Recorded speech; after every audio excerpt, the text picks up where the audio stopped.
Have you ever wondered why dental health disparity is so prevalent among different income groups? It's a question that may not cross our minds often, but it's a reality that silently affects millions of people every day.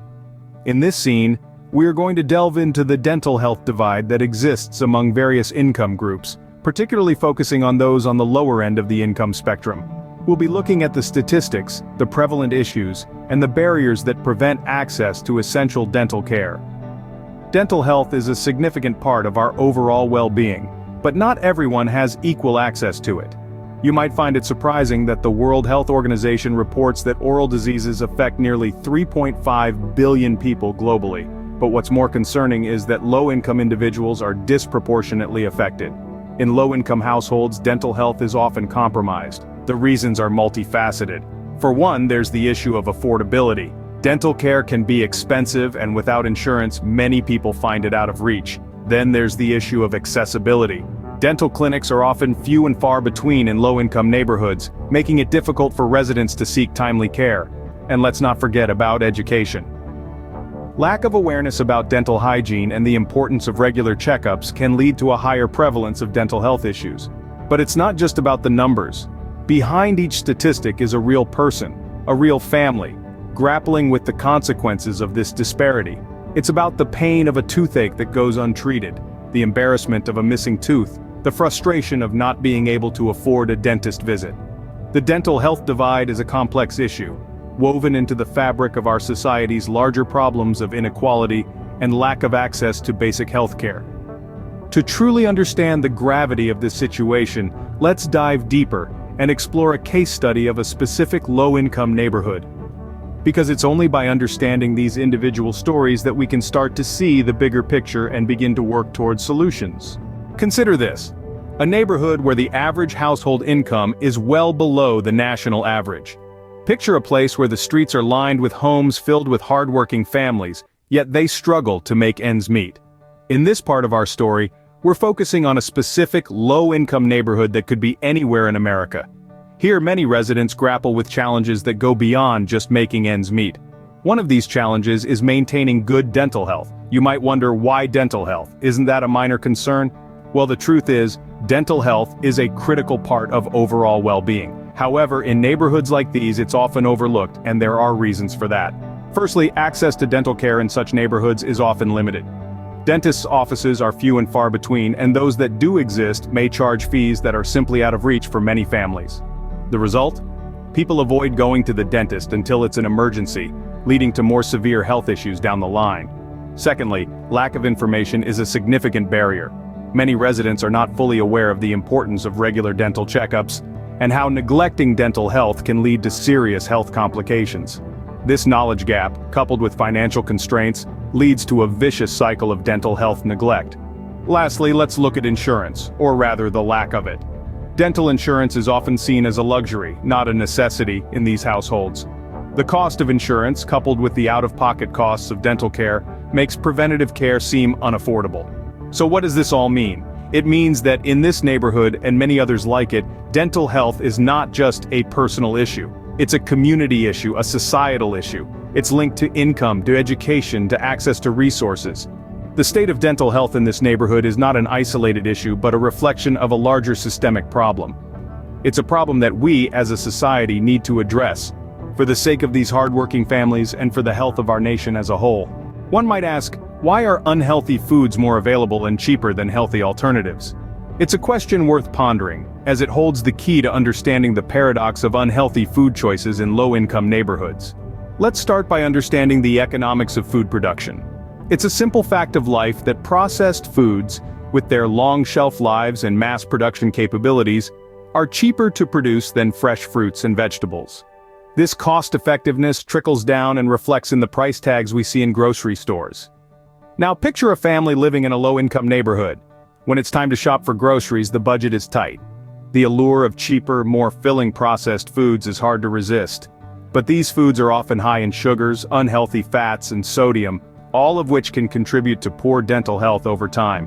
What complicates this scenario further is the issue of food deserts.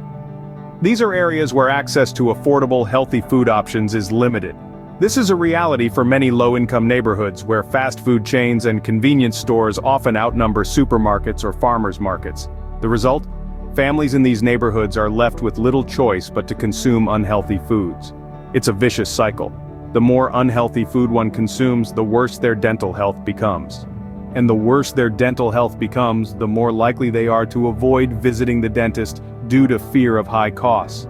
It's not just a matter of poor choices, it's a systemic issue that needs addressing. Remember, our teeth are not isolated from the rest of our bodies. They are affected by our overall health, which in turn is influenced by our diet. The food we consume is the fuel for our bodies, and just like a car, the quality of the fuel matters. The food we consume has a direct impact on our dental health, and unfortunately, the most affordable options are often the least healthy. It's a paradox that unveils the correlation between low-income, unhealthy food choices, and poor dental health. But awareness is the first step towards change. Stay tuned to discover the ripple effects of this issue and what we can do about it. The consequences of poor dental health go beyond just a toothache.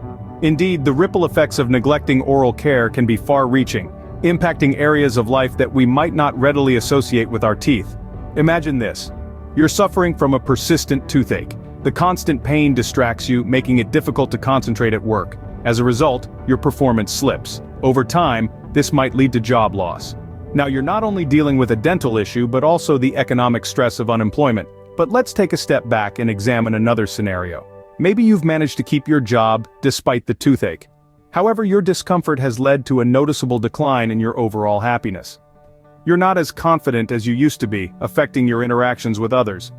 This is how poor dental health can silently chip away at your self-esteem, altering your perception of yourself and how you relate to the world around you. So we've talked about job loss and self-esteem, but there's more. Poor dental health isn't just about teeth and gums, it's connected to your overall health. Chronic oral infections can lead to more severe health issues like heart disease and diabetes. Now consider the cycle. Low income leads to poor dental health, which can result in job loss and health problems, further exacerbating financial struggles. This vicious cycle continues, feeding into the larger issue of poverty. But remember, this isn't just about individuals.